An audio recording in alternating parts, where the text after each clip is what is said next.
আমার প্রিয় মাছগুলোর মধ্যে এই মাছের নাম কিন্তু পছন্দের তালিকায় একদম প্রথমে আসে। মোরলা মাছ আমার ভীষণ পছন্দের। তাই আজকে আমি ভাবলাম যে আপনাদের সাথে আমার পছন্দের মাছের একটা রেসিপি শেয়ার করি।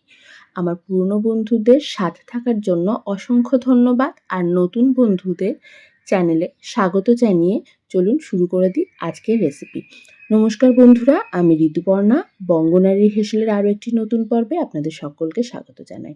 মোরলা মাছের আজকের রেসিপি বানানোর জন্য আমি প্রথমে এখানে নিয়ে নিয়েছি টমেটো, এরকম লম্বা লম্বা করে কেটে রাখা বেগুন, আর নিয়েছি একটা বড় সাইজের পেঁয়াজ এরকম করে টুকরো করে, সাথে নিয়েছি 4টে কাঁচা লঙ্কা।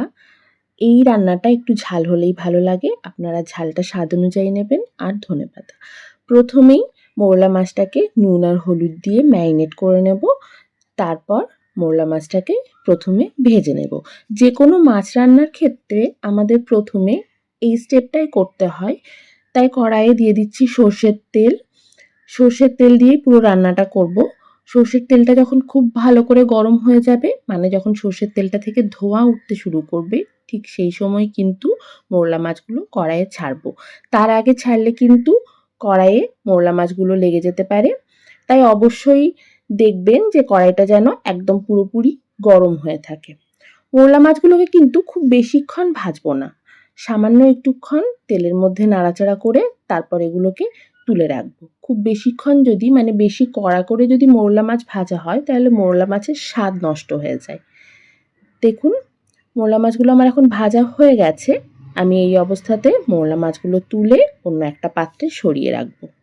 আমার আজকের এই খুব সাধারণ অথচ সুস্বাদু রান্নাটা যদি আপনাদের ভালো লেগে থাকে, তাহলে অনুরোধ করব যে রান্নাটাকে অবশ্যই লাইক করবেন, শেয়ার করবেন, আর সাথে আমার চ্যানেল বঙ্গনারী হেসেল সাবস্ক্রাইব করে পাশে থাকা বেল আইকনটা কিন্তু অবশ্যই ক্লিক করে নেবেন। তাতে আমি যখনই কোনো ভিডিও আপলোড করি সেটা সবথেকে আগে আপনাদের কাছে পৌঁছে যায়। মাছগুলো তুলে আরও সামান্য একটু তেল দিয়ে দিলাম। তেল গরম হয়ে যাওয়ার পর এর মধ্যে দিয়ে দিলাম কালো জিরে 1 টিস্পুনের মতো, আর দিয়ে দিচ্ছি 2টো কাঁচা লঙ্কা তেলের মধ্যে।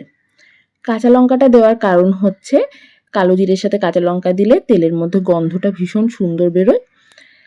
তারপর এর মধ্যে দিয়ে দিচ্ছি কুচিয়ে রাখা পেঁয়াজগুলো। পেঁয়াজগুলো দিয়ে বেশ খানিকক্ষণ একটু নাড়াচাড়া করতে হবে। পেঁয়াজগুলো খুব বেশিক্ষণ ভাজার দরকার নেই। যখন মোটামুটি পেঁয়াজটা ভাজতে ভাজতে এর রঙটা একটু স্বচ্ছ হয়ে আসবে, ঠিক সেই সময়ই এর মধ্যে দিয়ে দেব কেটে রাখা বেগুনগুলো, আর সাথে দিয়ে দিচ্ছি একটা টমেটো এরকম ছোট ছোট টুকরো করে কেটে রেখেছিলাম সেটা। প্রথমেই দিয়ে দিলাম 1 টিস্পুন লঙ্কার গুঁড়ো, 1 টিস্পুন হলুদ গুঁড়ো, আর তারপর দিলাম স্বাদ মতো লবণ, আর একদম শেষে দিয়ে দিচ্ছি 1 টিস্পুন কাশ্মীরি লঙ্কার গুঁড়ো। এটা সম্পূর্ণ অপশনাল, একটু রঙটা ভালো হওয়ার জন্য আমি এটা দিলাম। এরপর নাড়াচাড়া করে এটাকে ঢাকা চাপা দিয়ে রান্না করতে হবে। এই সময় গ্যাসের ফ্লেম একদম লোতে রাখবো। বারবার করে ঢাকা দিয়ে আবার খুলে মোটামুটি এটাকে মিনিট 6 থেকে 7 রান্না করে নিতে হবে। যখন বেগুনগুলো মোটামুটি সেদ্ধ হয়ে যাবে, ঠিক সেই সময় এর মধ্যে দিয়ে দেব পরিমাণ মতো জল। এই রান্নাটা একটু মাখা মাখা হয়, তাই জলের পরিমাণ কিন্তু বুঝে দিতে হবে, খুব বেশি পরিমাণে জল দেওয়া যাবে না। জল দেওয়ার পর একটু নাড়াচাড়া করে নেব। তারপর ঢাকা দিয়ে এটাকে একবার ফুটতে দেব। তার আগে এর মধ্যে দিয়ে দিচ্ছি কাঁচা লঙ্কা 3টে দিয়েছি আমি, ঝালটা আপনারা অবশ্যই স্বাদ অনুযায়ী দেবেন, আর কাঁচা লঙ্কাটা মাঝখান থেকে চিড়ে নিয়েছিলাম। ঢাকা দিয়ে একবার এটাকে ফুটতে দিলাম। যখন ঝোলটা এরকম ফুটে উঠেছে, তখন ঢাকা খুলে এরপর এর মধ্যে মিশিয়ে দেব আগের থেকে ভেজে রাখা মাছগুলো। মাছগুলো সব এক এক করে মিশিয়ে দেওয়ার পর খুব হালকা হাতে এটাকে একটু নাড়াচাড়া করে দিতে হবে।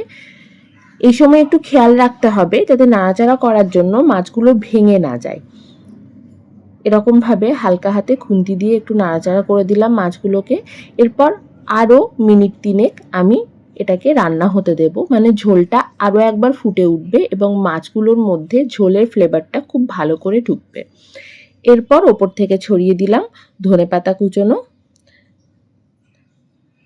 তারপর হালকা হাতে আরও একবার একটু নাড়াচাড়া করে দেওয়ার পর গ্যাসের ফ্লেম অফ করে ঢাকা দিয়ে স্ট্যান্ডিং টাইম হিসেবে এটাকে রেখে দেবো আমি 5 থেকে 7 মিনিট, যাতে সমস্ত ফ্লেভার খুব ভালো করে পাওয়া যায়।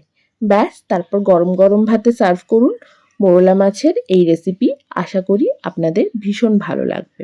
আর রেসিপিটা যদি ভালো লাগে তাহলে লাইক আর শেয়ার করতে একদম ভুলবেন না। আর সাথে আমার চ্যানেল বঙ্গনারীর হেসেল সাবস্ক্রাইব করে পাশে থাকা বেল আইকনটা কিন্তু অবশ্যই ক্লিক করে নেবেন। ফিরে আসবো আরও অন্য কোনো রেসিপি নিয়ে। সবাই ভালো থাকবেন, সুস্থ থাকবেন। নমস্কার।